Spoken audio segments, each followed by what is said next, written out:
Última vez habíamos visto justamente cómo hacer los histogramas y si ustedes recuerdan, a partir de los histogramas podía hacer yo ciertas curvas, podía hacer polígonos, si recuerdan, ¿no es cierto?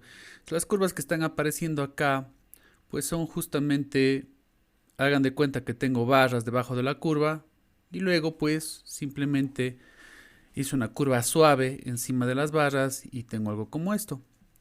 Esto normalmente ocurre cuando existe una tendencia central alrededor de los datos. Si ustedes se imaginaran que tengo aquí yo encima pues unas, a ver si puedo hacer, unas barras. Sí, imagínense que tenía las barras yo ahí, ¿no es cierto? La barra más alta debería estar por ahí, ¿no? Y hagamos de cuenta que tengo pues las otras barras por acá. ¿Qué quiere decirme esto? Que tengo una tendencia central. ¿A qué se refiere? Digamos que eran edades, las edades de ustedes, ¿ok? Entonces, eso normalmente sí tiene una tendencia central, ¿no? Si estoy hablando de personas que se encuentran en una misma clase, o sea, en un mismo semestre, en un mismo nivel de la carrera, digamos que están alrededor, solo por poner un número, digamos que estamos alrededor de 20, entonces ese vendría a ser el valor más frecuente y de ahí pues los más frecuentes normalmente serían pues unos que no estén muy lejanos al 20, o sea, el de 19 y el 21, ¿no? Sería muy raro de que la mayor frecuencia sean los que tienen 20 y de ahí se salte a los que tengan 25. Entonces, esto quiere decir que existe una tendencia central, ¿no? Alrededor de 20 están los valores más frecuentes. Entonces, si 20 fue el más frecuente, los siguientes más frecuentes podría ser el 19 o el 21. Y de ahí, mientras más me voy alejando a los extremos, pues se vuelve menos frecuente, perdón, ya lo, bueno, y etcétera, ¿no es cierto? Donde cada vez, mientras más me alejo de esa tendencia central, se vuelve menos frecuente, por lo tanto, digamos que la altura de la barra pues va disminuyendo, va disminuyendo, va disminuyendo, ¿no?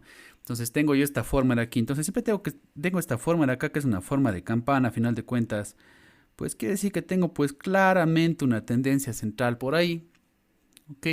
Algo que normalmente no pasa, pues, ¿no?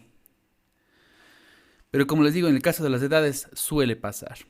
Entonces, la última vez que hicimos pues el histograma no teníamos esta forma perfecta, sino teníamos, yo qué sé, barras más o menos por ahí, ¿de acuerdo? ¿Sí? Donde no es una forma perfecta. Entonces, si yo trazara una curva por aquí, pues claro, va a ser algo así, ¿de acuerdo? Y no va a ser pues esa curva perfecta que tengo yo por ahí. Entonces, ¿cómo puedo yo hallar esas tendencias centrales, no?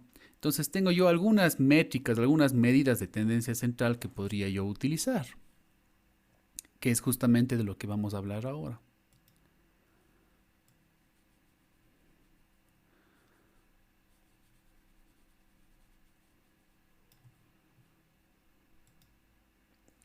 Vamos a imaginarnos que tenemos esos datos ahí, ¿no? Está puesto de forma horizontal, pero puede haber puesto de forma vertical, ¿no? Imagínense que tengo pues dos columnas ahí, donde tengo la columna estudiante.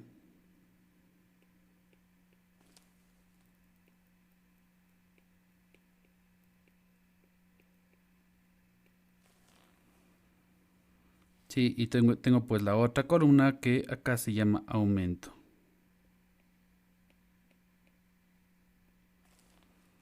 ¿De acuerdo? Y tengo los números para acá abajo. Entonces, la columna estudiante, si les preguntara a ustedes, ¿qué creen que sea? ¿Cualitativa o cuantitativa? ¿Qué sería? Cualitativa. Tal cual, ¿no es cierto? Se nota que simplemente el orden, es el orden de los estudiantes, nada más, no es algo que se ha medido, ¿no?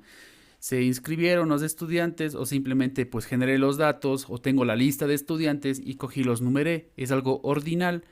Entonces no es una medición, a pesar de que sea numérico, es cualitativo porque simplemente me dice el orden, nada más. No es realmente la medida, ¿no?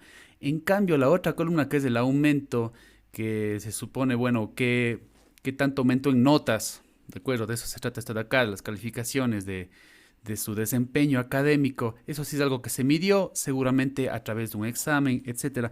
Entonces ahí tengo yo pues estos datos, ¿no? Ya, etcétera, ¿no es cierto? Hasta llegar al tamaño de la muestra, que en este caso de aquí es igual a 7. Tengo 7 alumnos, por lo tanto mi muestra tiene 7 de tamaño, ¿no es cierto? Y bueno, acá el último dato que es justamente el 2 tal como se ve ahí. Entonces está puesto de forma horizontal, pero puede haber puesto de forma vertical. Viene a ser una tabla que tiene dos columnas, dos variables. ¿De acuerdo? Esto de acá le vamos a llamar variables.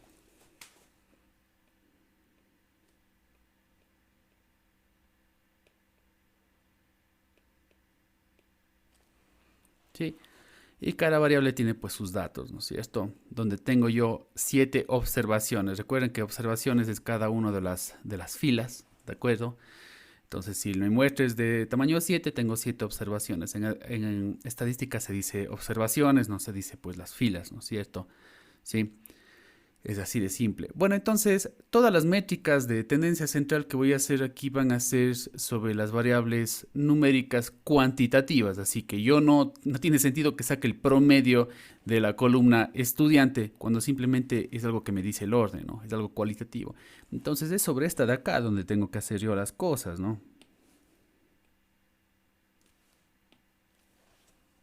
Y es ahí donde voy a sacar yo mis métricas. Entonces, la primera métrica, estamos hablando de tendencia central, ¿no es cierto? Es como para poder hallar, pues, esa, esa punta, ¿no es cierto? La loma de mi distribución, ¿de acuerdo?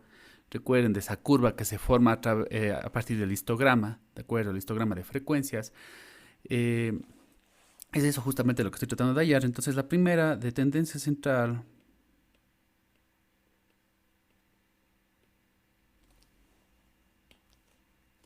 Nosotros normalmente a la media aritmética le llamamos promedio, pero realmente no está bien dicho el nombre, porque promedio se refiere a cualquier métrica de tendencia central, ¿sí? Pero normalmente nosotros utilizamos la palabra promedio para denotar a la media aritmética, pero deberíamos llamarle media aritmética. Bueno, entonces voy a tratar de meter un poquito de notación de matemáticas aquí sin complicarnos, ¿de acuerdo?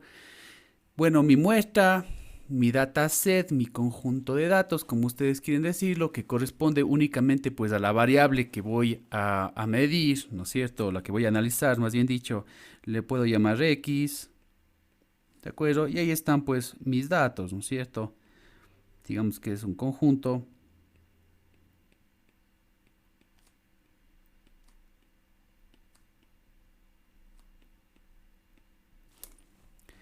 Entonces ahí tengo yo mi variable que contiene los datos, ¿no es cierto? Entonces esta le ya voy a llamar X, donde tengo todas mis observaciones. A la media aritmética le vamos a denotar con X barra. ¿Sí? Tiene simplemente una barra sobre la X. Así se denota la media aritmética. Entonces siempre que vean ustedes eso de ahí, me estoy refiriendo a la media aritmética de mi muestra, de mi conjunto de datos, ¿no es cierto? ¿Sí? Y simplemente es pues la sumatoria de todos los datos en X dividido para el tamaño de la muestra, ¿no es cierto? Podemos esto de acá pues escribirlo de otra manera, si es que les parece extraño.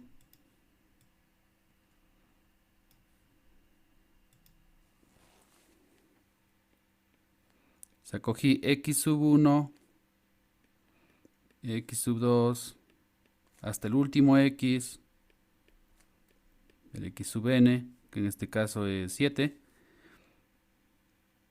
Y todo eso de ahí pues le dividí para n. Sí, eso es lo que quiere decir, ahí está expandido ya. Si ven la sumatoria, no se asusten, pues simplemente quiero decir eso de ahí nada más, ¿no es cierto? Sí, que en mi caso de aquí pues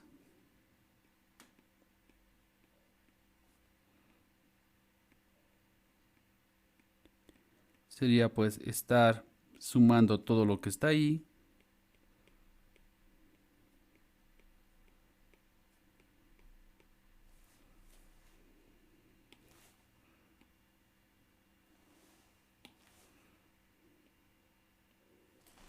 Y dividir para 7, ¿no es cierto? Eso es lo que quiere decir.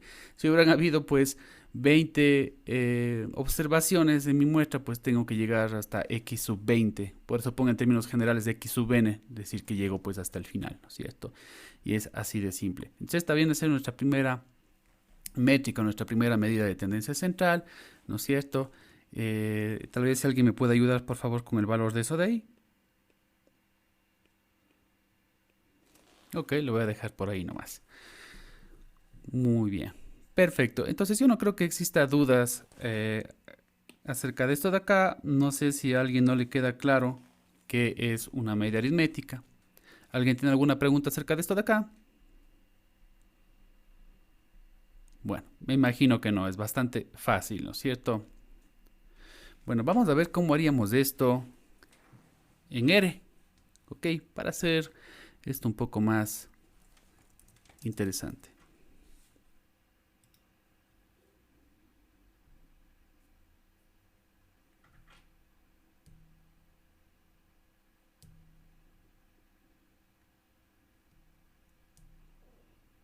Entonces todos recordamos un poquitín de la interfaz de R, donde es que se escriben las cosas.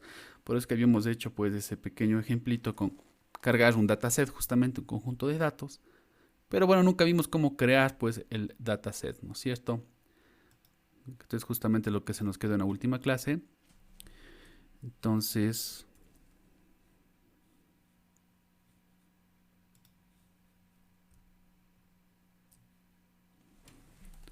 digamos que igual lo voy a llamar X.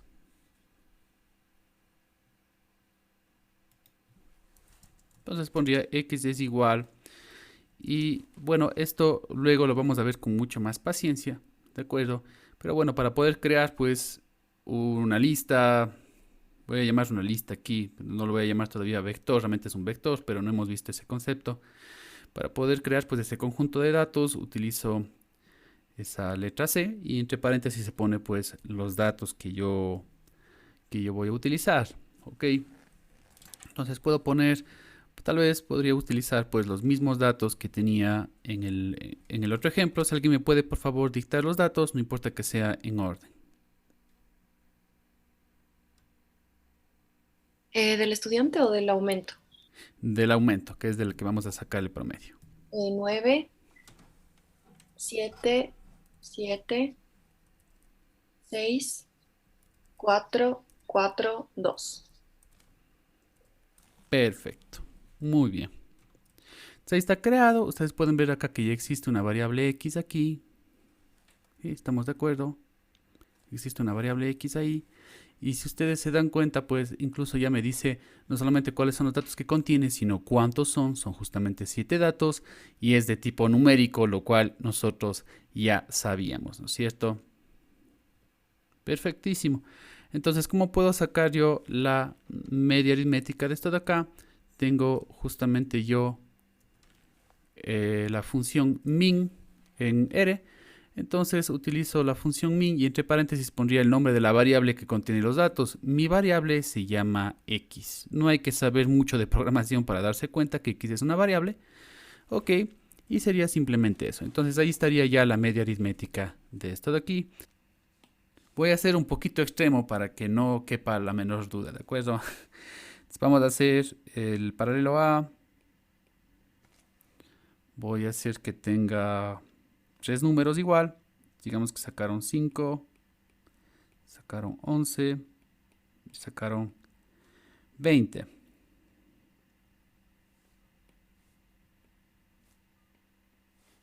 Voy a hacer con el paralelo B. Voy a poner 7 números. Quiero que sea más extremo, que se note aún más, ¿no es cierto?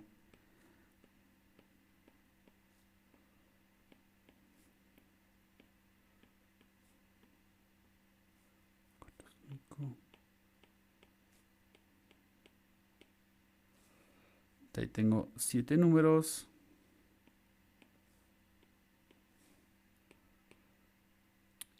Y finalmente necesito pues el verdadero promedio. Sí, vamos a tener el verdadero promedio ahí y pongamos también pues este promedio falso que voy a colocar acá. Promedio falso debería ser pues el promedio entre los dos promedios, tal como hicimos antes.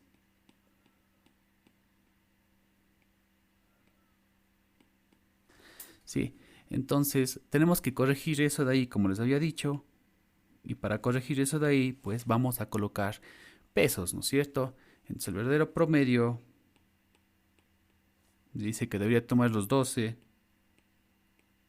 y ponerle un peso que represente el conjunto de datos. Entonces puede ser el número de datos, ¿no? Entonces, ¿para qué hacemos esto de acá? Si solamente el otro paralelo o el Cristóbal me da el promedio y me dice, oye, sabes que tengo un promedio de 11 y tú tienes de 12, y me dice, no puedo hallar las verdaderas notas, pero te puedo decir que tengo 7 alumnos, entonces yo ya sé que tengo 3 alumnos, basta con que tenga ya el número de alumnos para utilizarle como peso, yo ya puedo encontrar el verdadero promedio sin tener todas las notas. Entonces, para eso sirve esto de acá. Este no es el procedimiento correcto, sino deberíamos utilizar pesos, algo que normalmente no se hace o alguien no se percata, ¿de acuerdo? Entonces, esta de acá se conoce como una media ponderada y no es que sea otra medida de tendencia central como se dan cuenta.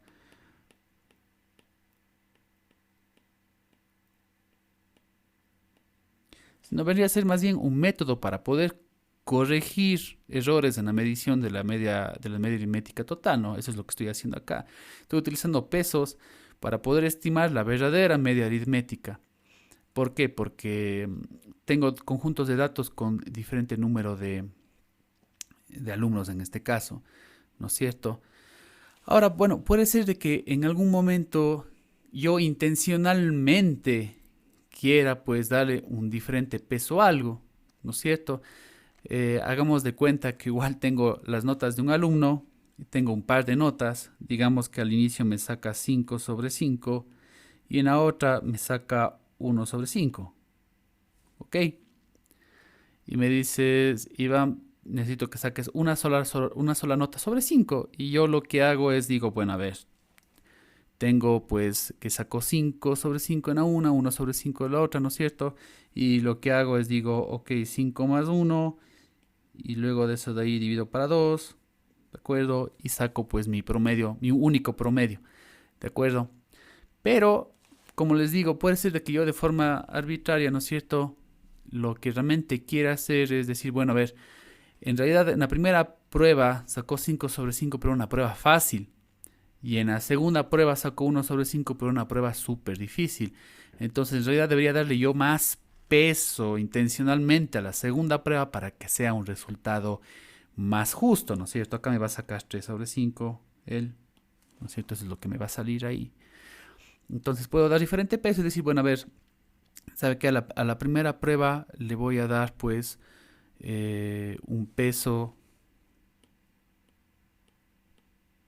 de 1, ¿de acuerdo? Y a la segunda prueba pues le voy a dar el doble de peso, el doble de importancia, ¿de acuerdo? Porque en realidad fue una prueba mucho más difícil. Entonces, digo, no simplemente voy a coger 5 más 1 y dividir para 2, sino primero les voy a poner pesos a cada una de las notas, ¿de acuerdo? Sí, y luego de eso de ahí, pues lo que voy a hacer es dividir para la suma de los pesos, ¿no? Entonces ahora sí, si hago esto de aquí, pues me va a salir, que me va a salir la nota ya sobre 5, ¿no es cierto? Que va a ser, pues, ahí me sale, bueno, 7 tercios. Ok, me va a salir menos de 3, me va a salir 2 punto algo. Y para mí va a ser ya una nota más justa porque resulta que estaba regalando mucho nota al ponerle el mismo peso a las dos pruebas. ¿Sí? Lo hago de forma intencional, o sea, puede ser de que yo quiera hacerlo de forma intencional, ¿no? Pero donde más se utiliza, pues, este método de la media ponderada, como les digo, es en el primer caso de poder, pues, compensar esos errores al utilizar, pues, al tratar de comparar a final de cuentas, ¿no es cierto? Dos muestras, una de un paralelo A y otra de paralelo B, que no tienen el mismo tamaño. Entonces ahí estoy favoreciendo, digámoslo así, a la que tiene mayor tamaño a final de cuentas, ¿no es cierto?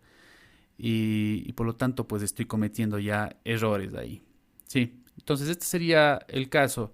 Otro caso en el que podríamos utilizar eso de aquí, pues, ¿no es cierto? Es, para terminar ya con el tema, ayer habíamos ya clasificado en intervalos, ¿se acuerdan? Entonces yo podría decir, por ejemplo, del intervalo de 5 a 10, tengo tal cosa, tengo una frecuencia absoluta de 5, y en el intervalo de 10 a 15 tengo una frecuencia de 3, ¿no es cierto? Y resulta que en el primer intervalo los números que yo tuve ahí, ¿no es cierto?, tuvieron un promedio de 2.8, por ejemplo, y en el segundo tuve un promedio de 3.3, por darles un ejemplo, ¿cierto? Si yo no tengo los datos originales, solo tengo esa tabla resumen, donde me dice, bueno, pues tienes el intervalo, tienes la frecuencia absoluta, ¿no es cierto? Y tienes finalmente pues acá el promedio de cada uno de los intervalos. Y me dice, necesito yo obtener el promedio de todos los datos, de todo el conjunto de datos, pero yo ya no tengo el conjunto de datos. Entonces, ¿qué haríamos nosotros para poder obtener el promedio del conjunto de datos? ¿Qué harían ustedes? Ya, entonces ya como fórmula, digamos, la media ponderada, en algunos casos se denota así, es una W, porque es weighted average es en inglés, sin weighted average. Sería pues, ¿no es cierto? Bueno, puedo tener varias muestras, varios paralelos. Yo he cogido solamente dos paralelos, ¿no es cierto? Pero puedo poner varios. Entonces digamos que puedo decir, tengo m paralelos, entonces cojo y sumo los promedios. Si fuera solamente entre dos sería mucho más fácil, ¿no es cierto?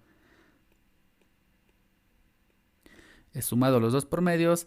A cada promedio le he multiplicado por un peso. Entonces digamos que W1 es el peso del primer promedio, que en este caso sería la frecuencia absoluta de 5 o el tamaño del primer paralelo, ¿no es cierto? Cada promedio tiene su peso y esto de acá he dividido para la suma de los pesos. ¿Ok? Entonces esa viene a ser ya la fórmula si tengo dos, ¿no es cierto? Si tengo pues muchos más, ya cambiaría, sería muchísimo más general. Yo lo explico así de a poco para que vayan entendiendo. Si pongo la fórmula general, capaz que no entienden, capaz que sí, ¿no es cierto? Pero digamos que ya de una manera incluso mucho más general, sería pues, ¿no es cierto? Sumamos para m, muestras, voy a poner acá.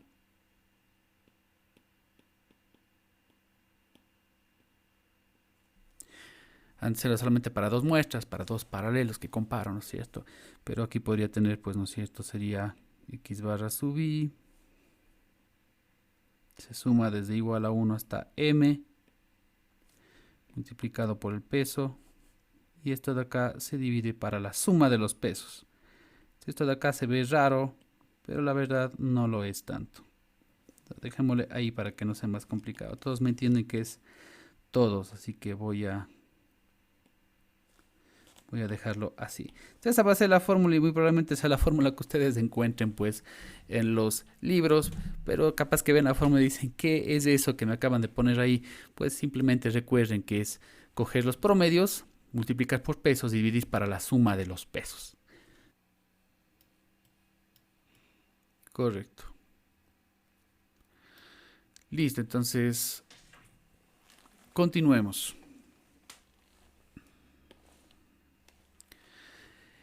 Habrá veces en que yo tengo pues valores bastante extremos, ¿no? Por ejemplo, recuerden que yo estoy tratando de utilizar estas fórmulas para hallar una tendencia central. ¿Estamos de acuerdo? Yo puedo tener, por ejemplo, valores como los siguientes. O sea, puedo tener un 16, 16, 17, 17, 18, 18. Y por ejemplo, digamos que tengo un 38. ¿Ok? Si yo analizara los datos, debería yo imaginarme que ese 38 que está ahí, pues es un valor bastante atípico, ¿ok? Hagamos de cuenta que nuevamente son edades. Entonces, de cierto curso, pues la edad está alrededor de los 17 años, tal como se ve ahí. Por lo tanto, esa debería ser la correcta tendencia central. Pero por ahí, pues hay un adulto que tiene 38 años, de acuerdo, un adulto más o menos de mi edad, y se mete también a estudiar con los mismos alumnos. Y el momento en que sacan, pues, la media aritmética, ¿no es cierto? Ese 38 que se encuentra ahí, pues va a hacer justamente que esa media aritmética se infle mucho y no voy a obtener, pues, una medida de tendencia central muy justa, ¿sí? Porque puede ser que yo comparo con otro curso donde tienen pues más o menos la misma tendencia de los 17 años, pero ahí no tengo pues una persona de 38 años, que es aparte es una única persona. Realmente eso de ahí es un valor atípico que se conoce, ¿de acuerdo? Y el momento que compare los promedios de ambos, pues me va a salir que el promedio de edades del un curso es mucho mayor que el promedio de edades del otro curso, lo cual sería pues injusto, ¿no es cierto? Y que la única razón por la cual se da eso de ahí es porque tengo pues esta persona de 38 años. Entonces ese valor atípico extremo que tengo ahí, ¿no es cierto?, hace que se infle esta media aritmética. Entonces es por eso que muchas veces no es apropiado utilizar una media aritmética, ¿de acuerdo? Generalmente si nosotros vemos pues un conjunto de datos, un dataset donde vemos un valor atípico extremo como es el que se ve ahí, justamente, ¿no es cierto? Nos vamos a dar cuenta de que no es aconsejable utilizar la media aritmética, ¿de acuerdo? Entonces, ¿qué otras medidas de tendencia central nosotros podríamos utilizar? Vamos a ver primero una de ellas, vamos a ver la mediana. La mediana no es más que el valor que se encuentre en la mitad de mi conjunto de datos. Para eso lo primero que tengo que hacer es ordenar los datos. Aquí yo ya los tengo ordenados, los acabo de escribir de forma ordenada, ¿no es cierto?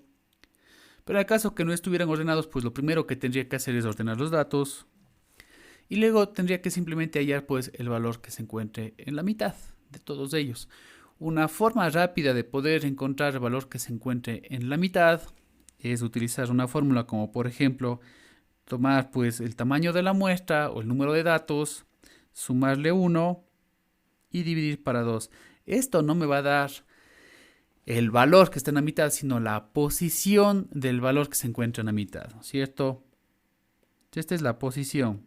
Y luego lo que tendríamos que hacer es pues buscar qué valor se encuentra en esa posición. Por ejemplo, en el ejemplo que tengo yo acá arriba, tengo 1, 2, 3, 4, 5, 6, tengo 7 datos, ¿no es cierto? Tengo 7 datos. Si yo aplico la fórmula que tengo acá, pues me va a dar 8 sobre 2, es decir, 4. Y me está diciendo que vaya a buscar el valor que se encuentra en la cuarta posición. Entonces 1, 2, 3, 4 sería este de aquí. Y si ustedes se fijan, pues a la izquierda de esta tengo 3, a la derecha tengo 3, por lo tanto acabo de encontrar el valor que se encuentra en la mitad. Es así de simple, ¿no es cierto? Ahora, hay un ajuste más que hay que hacer si el número de datos es par. ¿Qué hay que hacer si el número de datos es par? O sea, hagamos de cuenta que ahora tengo un número de datos par. De igual manera, digamos que tengo datos ordenados. Intencionalmente estoy poniendo un valor atípico ahí de 40 al extremo, justamente para darnos cuenta que la media aritmética no es pues una medida muy correcta, ¿no es cierto? Si yo cojo eso de ahí, sumo y divido para 6, me va a salir pues un valor elevado que no va a ser la verdadera tendencia central, porque la verdad estamos alrededor de los 9, ¿no es cierto? Bueno, entonces ahí tengo yo n igual a 6 y voy a utilizar pues la misma fórmula que me dice que está en la posición 3.5. Claro, era de esperarse, ¿no es cierto? Me va a salir con decimales de esa posición.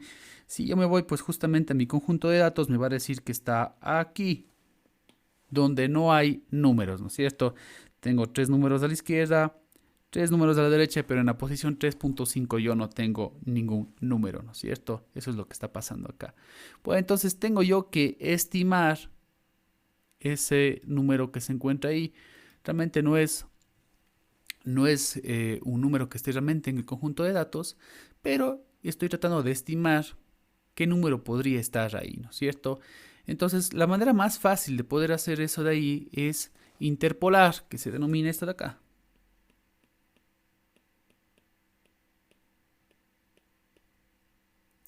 Bueno, interpolar es simplemente pues hallar un número que se encuentre entre dos o más números, ¿de acuerdo? Estimando, más o menos estimándolo, ¿no es cierto? La forma más fácil de poder interpolar justamente es tomar pues los dos números que se encuentran a cada lado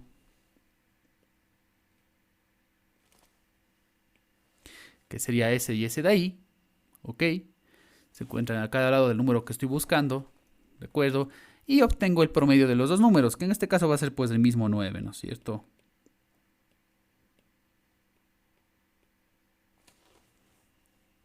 ¿Sí? Entonces eso es lo que yo he necesitado hacer. He necesitado justamente interpolar. Entonces simplemente se trata de sacar el promedio de los dos números que se encuentren ahí. En el caso que sean dos números diferentes, pues es mucho más fácil de hacerlo, ¿no es cierto? Vamos con un solo ejemplo más. Digamos que de igual manera tengo un número par de datos, por ejemplo. Digamos que tengo 8 números. y que son los siguientes números en un dataset que yo le llamo pues X, ¿ok? Muy bien, si yo digo por favor obténgame la mediana de ese conjunto de datos, ¿qué es lo que hiciéramos? Por favor, si alguien me puede decir qué hicieran ahí.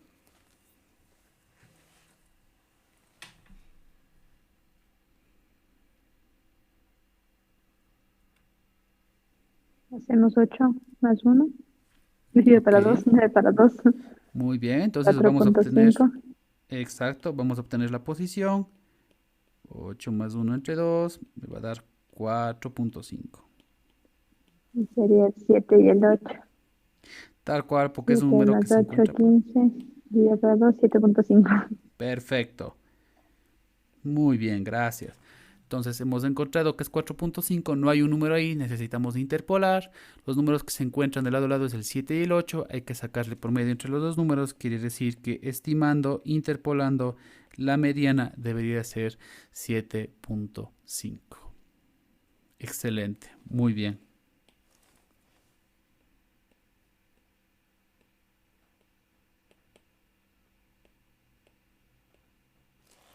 Correcto. ¿Alguien tiene todavía alguna duda acerca de cómo obtener la mediana?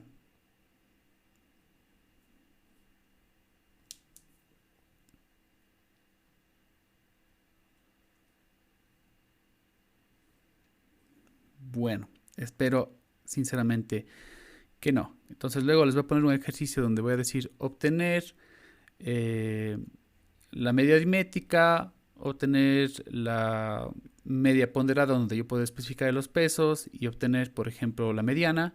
Si hay alguna otra medida más y de un conjunto de datos ustedes puedan pues sacar todas esas medidas fácilmente, ¿de acuerdo? Ok, muy bien. Entonces esa sería la manera. Vamos con otra medida más de tendencia central. Como ven, esta de acá estuvo pues bastante fácil, ¿no es cierto?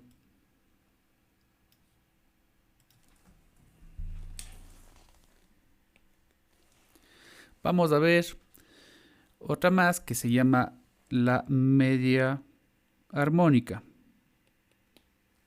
Todo lo que estoy dando pueden encontrar pues en los libros que se les dio, ¿de acuerdo?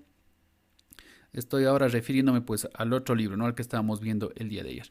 Bueno, entonces ahora con respecto a la media armónica, es la misma razón, ¿no? Tenemos que la media aritmética infla mucho o se infla mucho por los valores extremos, por los valores atípicos, ¿de acuerdo? Cuando tengo un número que es muy pequeño, que no se parece al resto, o un número muy grande que no se parece al resto, ¿no es cierto? Yo daba el ejemplo de las edades, por ejemplo, digamos que ustedes están alrededor de los 20 años, es lógico que haya gente de un poquito menos, de un poquito más, pero de ahí se mete alguien de 50 o por alguna extraña razón se entra un niño de 8 años y por lo tanto pues la media aritmética no es que no esté bien calculada, pero ya no denota la verdadera tendencia central.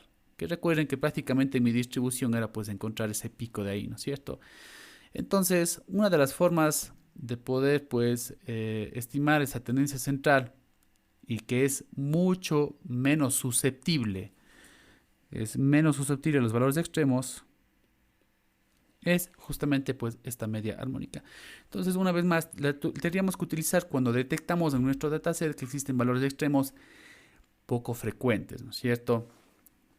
Claro, porque si aparece, o sea, valores que es muy diferente al resto de valores, a eso me refiero, y que son poquitos, ¿no? Porque si la mayoría de gente está sobre los 40 años y de ahí aparece una persona de 18, el atípico es el de 18, no los de 40, ¿no es cierto? Bueno, listo. Entonces, la fórmula de esta de acá es igualmente muy fácil. Se denota normalmente así, porque en inglés harmonic es con H. ¿De acuerdo? Entonces ahí está, es media, media armónica. Y es tan fácil como tomar pues el tamaño de la muestra y dividir para los recíprocos de las observaciones. Es decir, se divide para 1 sobre x sub 1, 1 sobre x sub 2, hasta 1 sobre x sub n, hasta el último valor que tenga ahí, ¿no es cierto? Entonces, si utilizamos, por ejemplo, el mismo dataset que teníamos acá abajo, no moleste por acá arriba, que no moleste, ¿sí? tengo pues el 16, 16, 17, 17, 18, 18, 38, ¿no es cierto? Estamos bien, entonces utilizando esos mismos valores, podría decir que el tamaño de la muestra es 7. Y acá tendría que dividir para 1 sobre 16, 1 sobre 16, 1 sobre 17, 1 sobre 17, 1 sobre 18,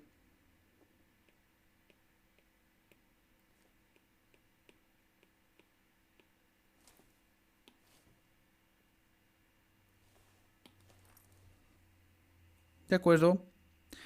Y esa sería, pues, ¿no es cierto?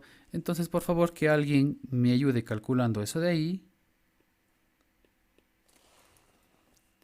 Y en 2 minutos, pues, pregunto a alguna persona más bien.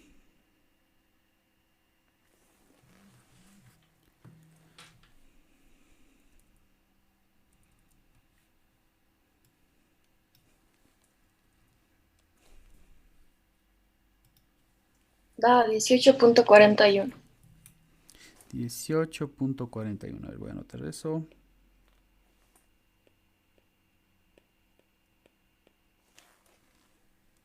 Ok, ¿el resto está de acuerdo?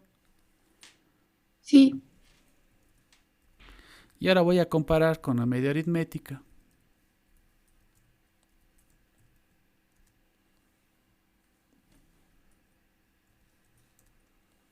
El cual me dice que es 20, ¿no? Se acaba de sacar también la media aritmética de una vez.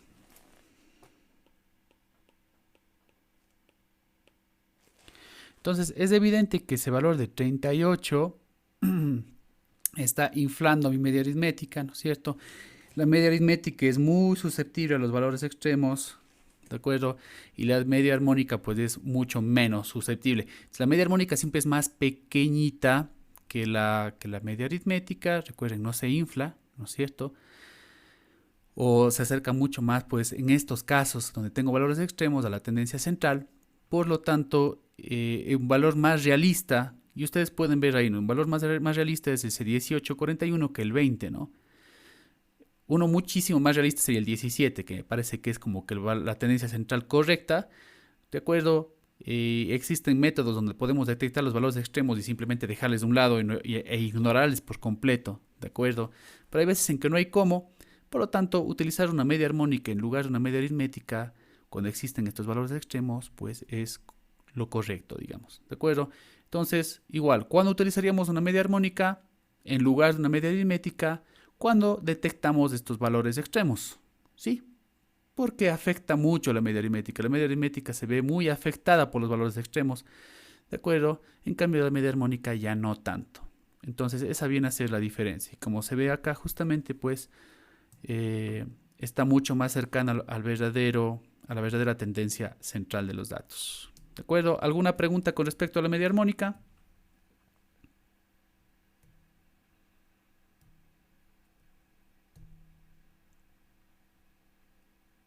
Muy bien. De acuerdo.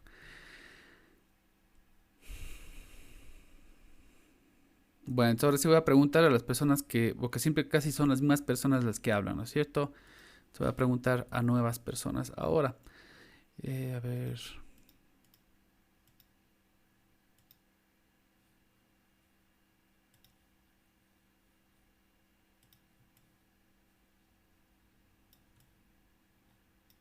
He escrito bastante. Son todas las notaciones de hoy.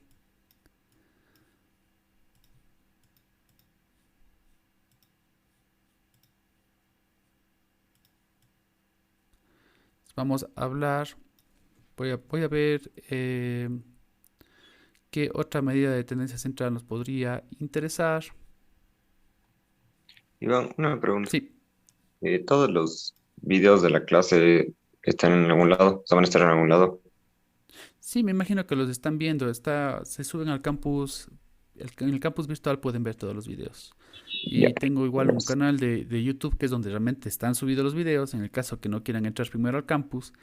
Y ahí está todo, incluso otros videos que tengo también de estadística y cualquier cosa que no lo ponga igual acá. O sea, acá están solo los videos de las clases. Ya, Tal gracias. cual. Listo. Bueno, me parece que es un buen momento para que ya hablemos un poquito ya de dispersión. Vamos a introducir este tema ahora en la clase, no vamos a tener mucho tiempo porque quiero dejarles pues un ejercicio también para el final. De acuerdo. Bueno, entonces, igualmente es algo muy, muy fácil.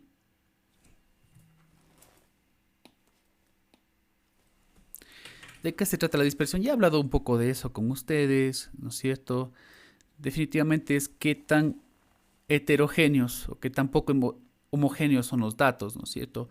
Justamente ahora pues apareció este valor extremo, ¿no es cierto? Entonces, si son edades del curso, pues mientras más diferentes sean las edades son menos homogéneos o son más dispersos, ¿no es cierto? De acuerdo, es lo contrario a homogéneo, disperso es lo contrario a homogéneo. Entonces, lo mismo puede pasar en una distribución, ¿no? Si yo tengo una distribución así, recuerden que de dónde saco estas curvas es como si tuviera barritas abajo, ¿no es cierto?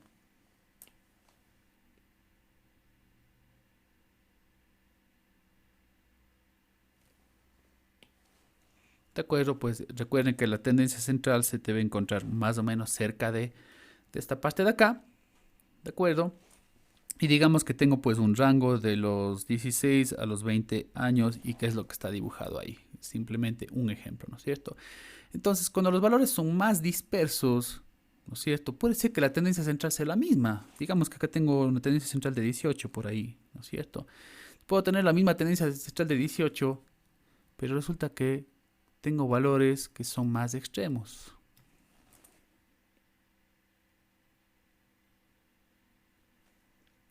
Entonces, de igual manera tengo el 18 acá, ¿ok? Pero evidentemente estoy cubriendo un rango de valores mucho más grande, ¿no?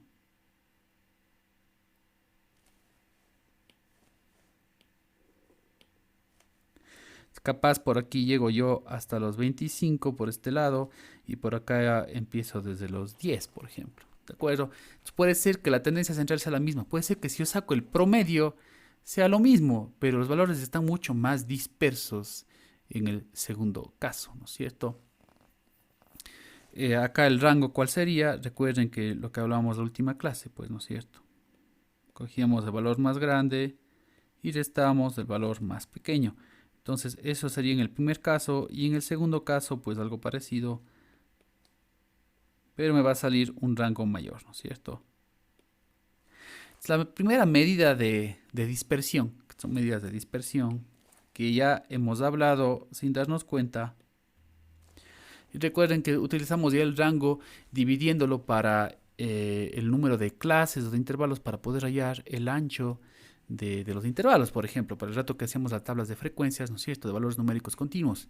Eso hablábamos justamente el día de ayer. Bueno, entonces, esa es una de las maneras de poder medir la dispersión. Hay otras maneras de poder medir la dispersión, es viendo qué tan diferentes o qué tan distantes son las observaciones, los datos, con respecto a su media aritmética, que es una medida natural de tendencia central, ¿no es cierto? Entonces, si yo comparara cada uno de los datos con la media aritmética que debe encontrarse por ahí, ¿no es cierto? Esos datos van a ser, pues, mucho más diferentes cuando esta distribución está mucho más larga, ¿no es cierto? Se ve mucho más dispersa. Claro, el 20 no es tan diferente del 18 en el primer caso y en el segundo caso el 25 es muy diferente o más diferente al 18, ¿no es cierto? Entonces podemos medir qué tan diferentes son cada uno de los datos en promedio con su media aritmética, ¿no es cierto? Entonces, ¿cómo podría ser eso? Por ejemplo, puedo coger cada uno de los datos, digamos que cojo el primer dato al cual yo le llamo x1, ¿no es cierto? Recuerden que así estaba llamándoles yo. Tengo un conjunto de datos que empieza en x1, sigue en x2 y llegaría pues hasta xn, que es pues el último dato de mi muestra de n elementos, n observaciones, ¿no? Si cojo el primero y lo resto de la media aritmética, estoy sacando qué tan diferente, qué tan distante es la media aritmética, ¿no es cierto? Y puedo utilizar un valor absoluto ahí. Ustedes recuerdan que es un valor absoluto, ¿no es cierto? Sí. Pero bueno, podría, por ejemplo, elevarlo al cuadrado si no quiero valor absoluto, porque eso igual va a hacer que el número sea positivo, ¿no es cierto? No me importa si el valor que resto de la media era mayor a la media, o sea, si se encontraba a la derecha, como el caso del 20, o si se encontraba a la izquierda, como el caso del 16, por ejemplo. El resto que lo elevo al cuadrado o le saco un valor absoluto, se hace positiva esa distancia, ¿no es cierto? Entonces ahí estoy, ¿no es cierto? Comparando el valor x1 con su media, con la media del conjunto de datos, estoy elevando al cuadrado. Eso también acentúa más el error, ¿no es cierto? Esa diferencia porque se eleva. Y hago eso con todos. Ahora voy a coger el x2, también lo comparo con la media y de igual manera lo elevo al cuadrado que se haga positivo. Y así continúo yo hasta poder llegar pues al último dato que tengo ahí, que sería el x sub n. ¿Ok? Y ahí tengo pues la suma de esas diferencias de cada uno de los datos con respecto a la media aritmética. Y luego pues puedo sacar en promedio cuánto es pues esta diferencia. Entonces yo puedo coger eso de ahí y puedo dividir para n, ¿no? ¿Sí? Entonces eso de ahí es el promedio del cuadrado de las diferencias de las observaciones con respecto a su media aritmética. Eso es lo que está escrito ahí. ¿De acuerdo? Es así de simple. Y bueno, esto que acabo yo de escribir acá se conoce con el nombre de varianza.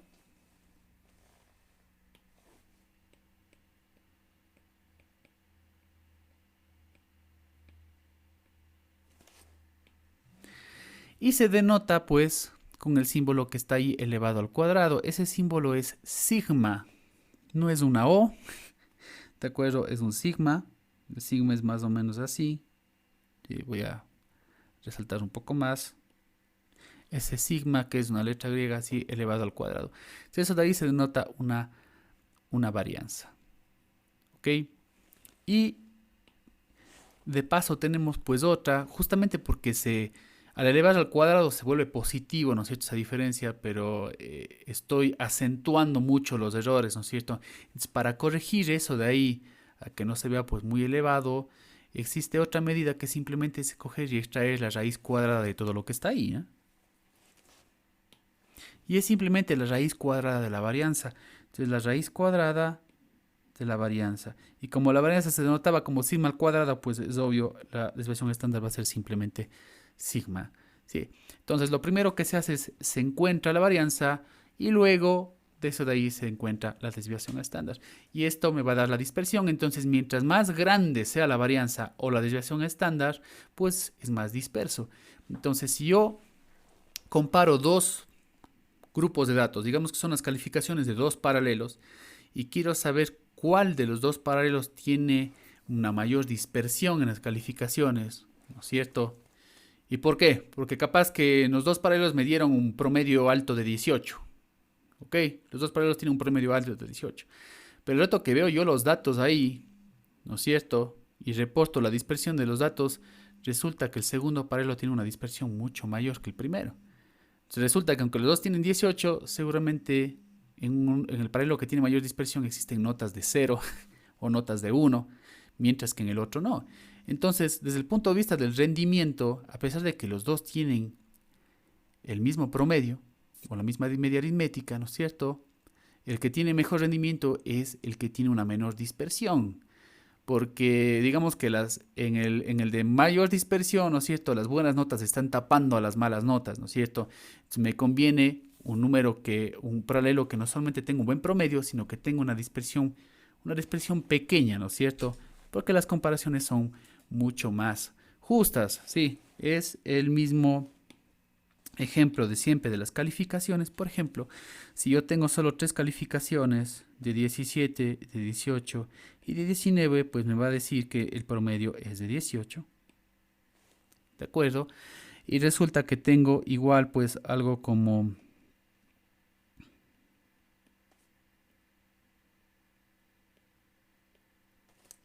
Sí, tengo algo como eso de ahí, por ejemplo, o podría incluso acentuarlo un poquito más, ¿de acuerdo?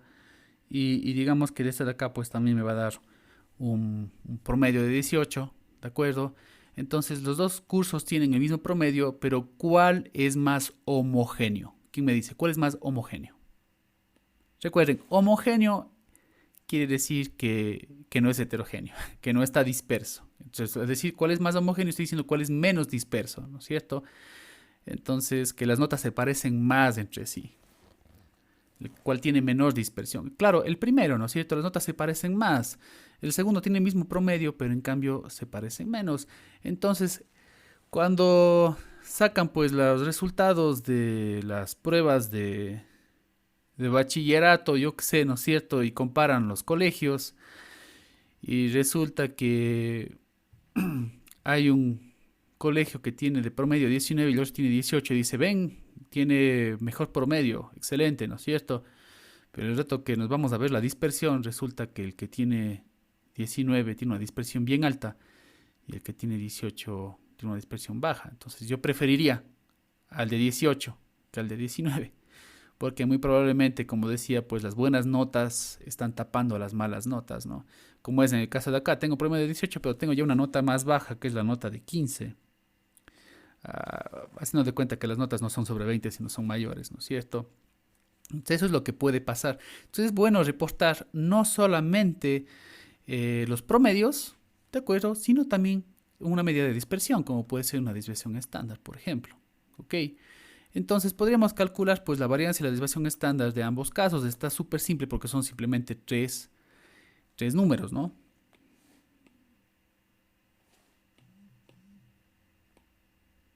Entonces pueden ir haciendo conmigo y como les digo, voy a preguntar pues a personas que no han participado todavía, ¿de acuerdo?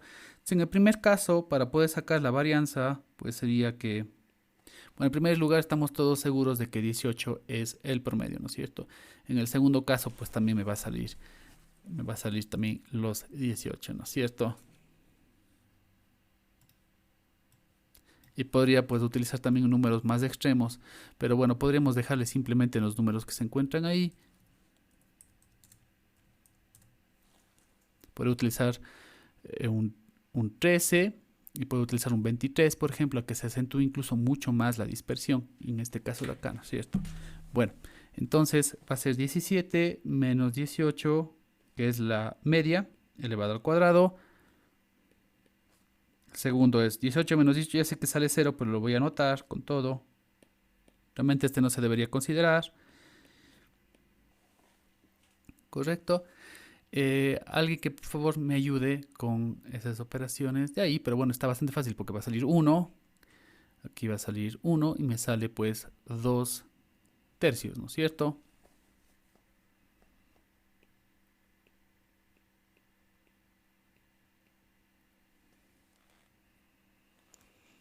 ¿Correcto? Sí, sale 1 al cuadrado más 0 más 1 al cuadrado dividido para 3, que es el tamaño de la muestra.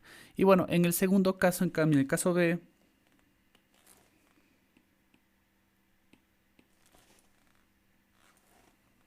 sería en cambio 15 menos 18.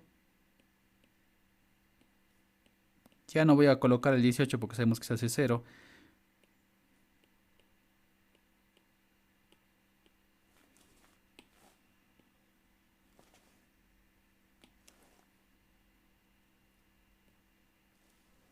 Y es lo mismo, ¿no? Entonces voy a tener 3 al cuadrado, que es 9, más 3 al cuadrado, que es nuevamente 9, y tengo 18 dividido para 3, que me va a salir 6.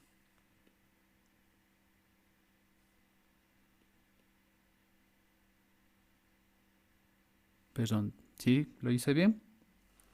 3 cuadrado 9, 9, 18 para 3, 6, ya. Entonces, evidentemente existe una mayor dispersión en el paralelo B, ¿no es cierto? Y la desviación estándar es simplemente pues la raíz cuadrada de lo que tengo ahí. Esa es la varianza. Y la desviación estándar pues obvio sería